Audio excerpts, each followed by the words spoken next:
We are about to take some self-portraits. Laura is forcing me to go out in the cold, in the rain. Why would you say that? You're making me look terrible. No one has to know. I don't care. Who are you coming in? Okay. We are going outside to take some self-portraits. I am super excited. It's lovely weather outside, And it was your idea, right? yeah, it was. And you want to do it, right? Yeah, Right. I really want to do it. Yeah, so we're filming how we take our self-portraits because several people have asked how we do it. So Dan wanted to do it today. Yeah, I really wanted to do it today. Yeah, so here we go.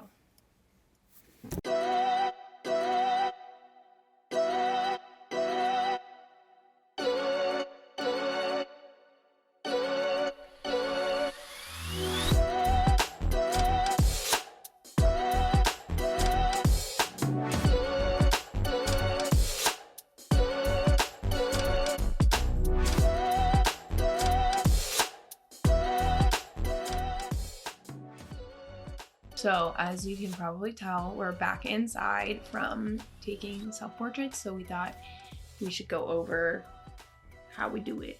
How it does. We took some footage out there, so we'll show you some behind the scenes footage of us in the wonderful weather, having a blast. My idea, really enjoyed it. And I was miserable, to be honest. I'm freezing. yeah, you were more miserable than I was. Because I'm wearing honestly. a dress. You have like pants and a jacket and stuff. Fair point. So we can talk about some of the things that we go through and like what we are thinking through, how we get set up. We were thinking about 4 things. So 1 is the gear we use. 2 is the setup of our equipment and how we get things situated. 3 is the settings we use, and 4 are the poses. So first up is setup. Gear. What? Oh. So we just said it too. Let's start. You got it. Ah, that was my actual hair on What? my eye. Wait, what? Do you want to tell the lovely folks what gear we use? Yeah, so we use a Gikoto tripod, which is carbon fiber. Yes, it is. Did you just learn that today? Yes. And it's really lightweight, so we usually will pack it with us whenever we're hiking or even just traveling in our car. We'll just throw it in our car. Yeah. And it does have an option to add weights to it, which Yeah, is nice it's got for a when hook you're on the bottom. yeah. Which is nice for when we're up on top of the mountain and it's really windy. We usually will just like hook our backpack to it in the middle so that it doesn't blow away because I'm not bringing weights in my backpack. Could you imagine like a 25-pound dumbbell? Yeah. So that's the tripod we use. Really easy to like assemble and deassemble. Is that a word? Yeah. Deassemble. Yeah. Deconstruct. And then we have a Nikon Z6 that we use for our self-portraits. And we use Tamron lenses usually unless we're shooting with a prime, which are Nikon. But I don't know, what we usually shoot with the 70 to 200 Tamron or the 24 to 70 Tamron. Yeah. Those are our go-to for self-portraits. There will be a link in the description of another video I did about the camera, the Nikon Z6, and the lenses that we use. So if you want to watch that, it's just me explaining some of the equipment we use. You did good. Did I? Oh, thanks. But that's the basic gear that we use. It works really well, the Gikoto tripod, especially for self-portraits. That's the main time that we use it. There are some other shots that we get creative with at actual sessions, but yeah, if I need to not be like moving around, we'll use it. Yeah. Or if we're filming something. Or for like a long exposure or stuff like that. Right. And a lot of people actually ask us in comments on Instagram when we post self-portraits, they'll be like, do you guys use a remote shutter, or do you guys, do you use a timer or what? So we have this app on our phones that connects to our camera, and we can change the settings, we can focus it, we can, don't really use it much. Yeah, we can use it as a remote shutter, but we really don't use it. Occasionally we do for rare situations. Yeah, but the reason for that is because when we do use it, a lot of the times I notice, and I'm guessing you would agree with this, that we feel a little bit stiff in our photos and like we're trying to get one shot or like we're setting it up perfectly. Whereas when you click the shutter release button on the actual camera and then you're running with the 10-second timer, to me it just feels like more natural photos. We get a lot of like real reactions and just having like fun together, and then instead of just trying to like And we'll get make into it- some of the ideas of that when we talk about the settings. You're telling me to shut up. No, I'm just letting them know we're not leaving you hanging. We're gonna get more into that topic. But yeah, people will ask if we use a remote shutter. We don't. Not really. We sometimes use the app, but it's very rare, just for very specific scenarios. Like one time we took pictures where our camera and the tripod were across like a little creek. You couldn't run across it in time. So there are some like very specific instances, but Very for rarely 90% at least. 95. 95%. 99? So, no. A lot. That's most of our self-portraits, we don't use any sort of remote shutter or the app or anything like that. Makes for better photos. That's all I can say. Yeah. So that's the gear we use. The second thing is our setup. So how we actually, when we get to the location, which today was just literally the middle of our road, in the middle of a rainy road with a couple of our neighbors driving by. Car, grab all stuff. And one of them stopped to say hi to us.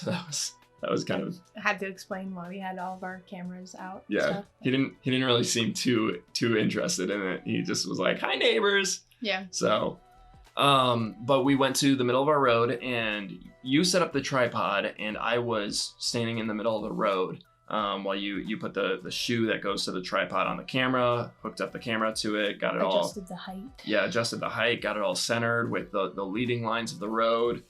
Just made sure all the composition was nice, and had me stand in the middle of the road as kind of your model, I guess. Sure. Could you call me that? Could you call me that? Yeah. So then I'll just get my focus right on where Dan is standing, and then so I'll just get the focus right on Dan, and then lock the focus so that it's not trying to like focus on me as I'm walking past. So you'll switch it from like on the actual lens from automatic to manual. So that way it's not changing, which really it shouldn't be anyway, but if like the focus point was off of us and you press so it's just easier if you switch it to manual. That way you're not accidentally changing Bumping the focus and then you're out in the middle of the road taking pictures and you don't realize. Which has happened sometimes when we haven't, and we go look back at the photos and it's like very out of focus and not usable. So we've just put it on manual every time I get the focus right. And then when we're taking the photos, we just try not to move from the spot where you were initially standing. Otherwise, because we use a pretty low f-stop, so otherwise we'll be out of focus if we kind of move forward or back any more than where we are standing. So. Yeah. Sometimes I'll even like mark where I'm standing with a twig or something. Something you won't see in the picture, but or I know. You can edit out in the picture as well. But that way, or sometimes when we've been on the beach, I'll make a line in the sand or something like that, just so you know, like this is where you have to stand to be in focus. Right. Sometimes we will also, as we're taking self-portraits, we'll move the tripod around, lower it, raise it, get different angles. You don't want the photos to look the same. If you're trying to do like a couple different photos, don't keep it in the same spot. Change your angle. Sometimes I'll lower the tripod so that it's pointed more like up. Yeah. Sometimes I'll do it higher and try to point it down lower so that it's different. Yeah. So it's different. Yes. We also have an adjustable focal length lens. It's the one we were using today was a 70 to 200 millimeter. And so sometimes we'll also change the focal length so that you're, if you don't know, focal length affects the kind of depth of the background with the foreground and the subject. And so it gives a different feel to the picture. So sometimes you can keep the tripod exactly where it is and just zoom in or out. And that looks like a completely different photo basically. So you just play around with it. It's not like a complete science. Like the whole thing about doing self-portraits is just to be creative and do it your own way. Yeah. And I think sometimes the struggle people have with self-portraits is they think like, I'm just going to set my camera up on a tripod and take a picture. It's not that straightforward. It's like you have to mess around with some things and try to get creative with different angles. And it's not just set it up on and a lot of people will say like, how do you do this so well? It's so hard for us. I think that might be the struggle sometimes is people think like it's just you just set up a camera on a tripod. There's a little more to it than that. Yeah. So number 3 would be the settings that we use. So basically the first thing that you're going to want to do is have it on, well, actually I lied. Before you change it to self timer, you should take a test photo of whatever you're about to take a photo of. So if you're doing it with like your boyfriend or girlfriend or whatever, I'll focus on you. And then for us, it doesn't matter because the Z6 now shows you in the viewfinder what it looks like. But a lot of the times with certain cameras, you have to test it out before you can actually start taking the photos, or else you won't know what it looks like. Yeah, so the Z6 is a mirrorless camera, so it has an electronic viewfinder that actually shows you exactly what you're capturing in the viewfinder. Mm-hmm. If you Very don't convenient. have, yeah, if your camera has like the mirrors that the light is bouncing off of to get to the viewfinder, it's not going to show you the exact picture you're taking. So take a test photo. Yeah. And then you change it to your self timer setting. And what we usually do is we'll have it take 9 photos. That's the most ours can go up to in a self timer is 9 photos with a 0.5 second interval in between is what we are doing today. Sometimes you can make it a second if you want. A 0.5 is nice because it gives you more of a natural photo because there's less time in between each photo to, you get more movement, you get more laughing, smiling. And how much time do you give us before Well, it there's a actually 10-second starts? timer and a 20-second timer.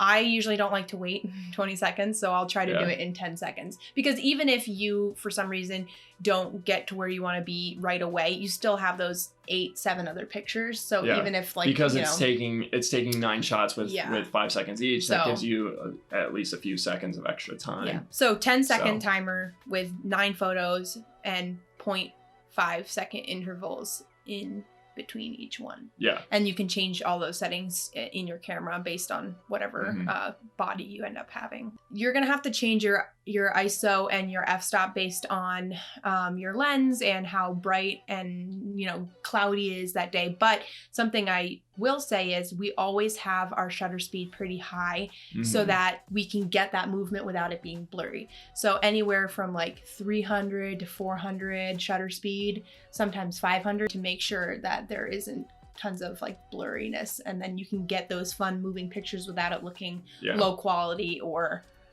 out of focus. Sometimes it seems because it's you're getting blurry. And when we are taking pictures with those intervals where there's 9 shots with half-second intervals in between each shot, the reason we do that is so that we can be moving around a bunch and get authentic motion. Just having fun together, and it's taking it. You want it to almost feel like someone else is taking the photo for you. Yeah. So you want to just not think of it as like, oh, we have to do, like, you can do it a couple times too. So don't try to make it perfect. Just try to have fun and be together. Or if you're taking pictures alone, even that, you want to keep moving. You want to not look directly at the camera a lot. You want to have like a lot of movement in your arms and even your hair. And so you don't want it to feel stiff. So however you're doing it, you should be moving, which means that your shutter speed should be higher. And we have tried before with a remote shutter, like on our phones with the app, where we literally just like try to hold a pose and like hide and press the button.